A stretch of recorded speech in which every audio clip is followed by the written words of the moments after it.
Hi everybody, this is Trevor and you're watching my channel Social Dilemma. And the dilemma that I would bring forward today is the fact that we have no rights, just privileges. And definitely here in Canada since March 2020, that is a proven fact. With COVID, the Charter of Rights and Freedoms was clearly wasn't for all Canadians in terms of being a voluntary, whether you get a COVID vaccination or not. You were threatened financially with getting your job taken away, which happened to many Canadians, or you couldn't apply for a job, you couldn't go to school, you had to have a COVID vaccination, you had to wear a mask. So basically, any kind of constitution, charter was null and void. So we had privileges again, no rights. Um, the privilege of owning a firearm in Canada. Again, it isn't a right to own that particular piece of property. It's just a privilege, as the government in Canada has proven since June 2020 or May 2020, but towards the spring summertime of 2020, it was definitely proven that firearm ownership definitely it is just a privilege and not a right in Canada, and that's written right into the government's constitution. And again, it was just proven again that yes, the government of Canada just banned firearms, handguns in Canada, just this few weeks ago in October 2022. So again, privilege, not a right to own property. Where else can I go? Freedom of speech, again, is just a privilege and not a right in Canada. They use fear tactics in Canada to quell speech.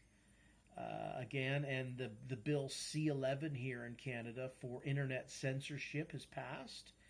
And again, what's that going to do for Canadian content creators such as myself here on YouTube and other media platforms here in Canada?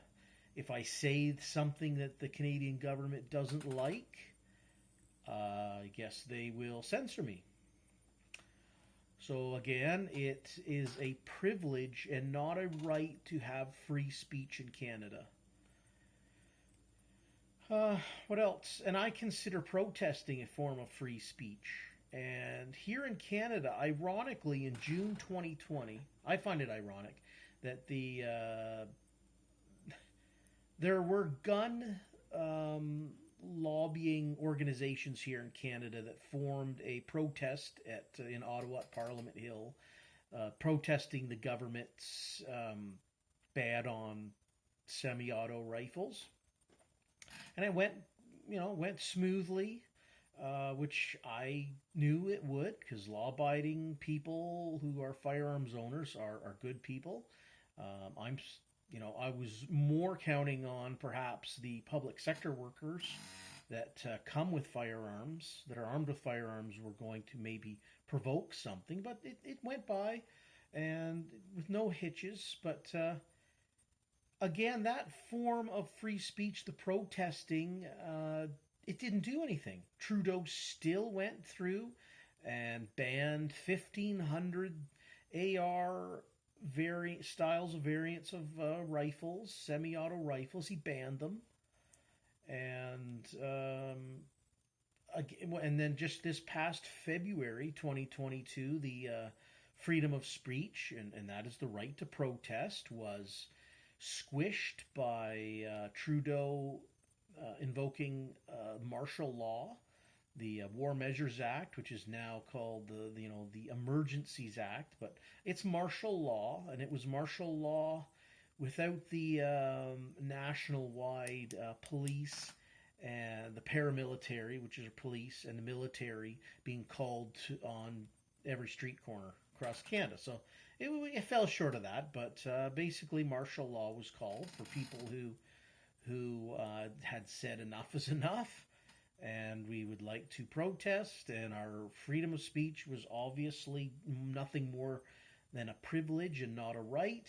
Um, they went after people who donated $15 or whatever to the Freedom Convoy. The government of Canada went after people's bank accounts, so put people in jail, confiscated the vehicles. The videos out there of these the trucks, the big rigs that were compounded in Ottawa. I mean, the windows are smashed, snow is in them, no respect whatsoever for the property from the police, that's for sure. So, again, no rights, just privileges. That's all we have here in Canada. I don't have the right to a competitive form of health care.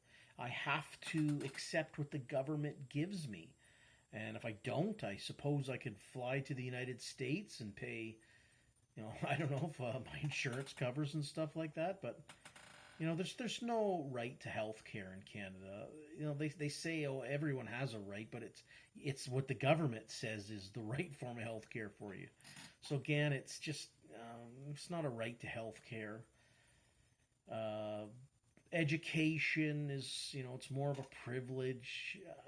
I look at education in the fact that I don't have the right to educate.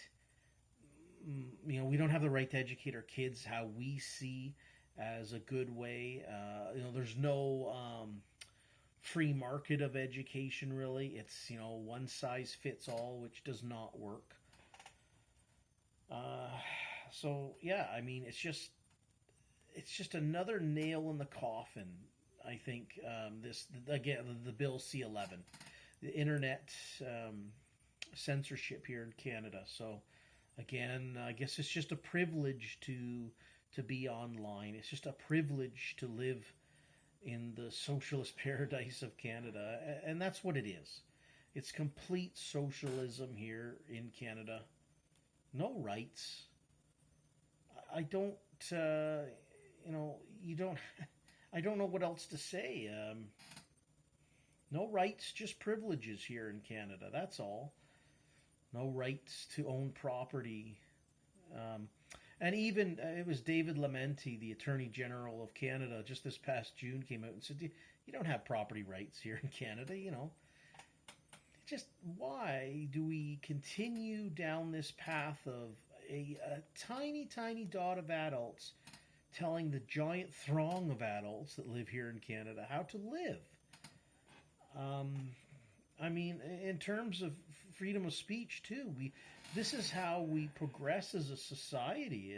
You learn from people's speech, and if someone is inciting violence, like crimes against humanity, I mean, that has to be dealt with. You can't do that. But nonetheless, it has to be debated. And, there's got to be measures for this. But if someone, I don't know, the fear mongering that government does to keep people from saying what they want, it's like a science, isn't it? A science of fear. And I don't know. I'm very discouraged actually today. I don't know, not a very good day, but I wanted to make a video today and really talk about things like freedom of speech and I just don't feel like we have any rights here in Canada. It's just privileges. Is it a privilege to live here in Canada? I don't even feel like that anymore. I don't even feel like it's a privilege. I certainly don't have rights. It's very discouraging to continue to live in a place where, again, like any kind of constitution that we'd have here in Canada, the Charter of Rights and Freedoms was, used as toilet paper during COVID, and it's just, again, it's a piece of paper that doesn't even grant people's rights to, you know, a life of freedom. It really isn't. The Charter of Rights and Freedoms should be in quote. Rights should be in quotes there too, the air quotes. It's just they don't exist. It should be the Canadian Charter of Privileges, I guess. That's what it should be down to. It's a very daunting time, very dark times, I think, here in Canada. You know, yeah, just know the freedom of speech is being squished. I mean, if we were in the United States, it would be like, I guess, you know, well, their First and Second Amendment is under fire all the time as well, too. So, you know, if you're an American listening to this, hold fast to your Constitution, I guess. You know, you got to do something. I mean, you gotta hold on to it, because freedom of speech, it just can, it makes societies build, and it's, you know, and that, obviously the Second Amendment to the right to bear arms and the First Amendment are so intertwined to each other. And hold on to that, my American friends, because definitely here in Canada, there's no freedom of speech. There's, you know, any kind of owning property like a firearm is just being completely taken away here in Canada. I mean, you know, I don't understand. You know, like a firearm Canada for hunting, you take it to the gun range. There's sporting events.